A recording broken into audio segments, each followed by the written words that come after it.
Okay, so the most common problems on electric showers that I find are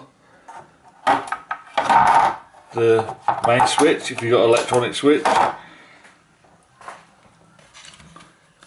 the PRD, which is a pressure release device that you can blow and they just leak water out the bottom, and your shower obviously won't fill up properly.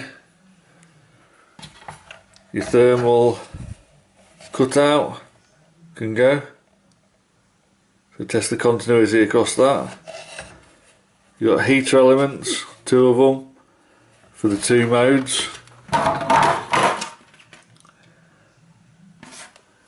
So test them, make sure they're alright, and test them to earth, make sure they ain't tripping the electricity.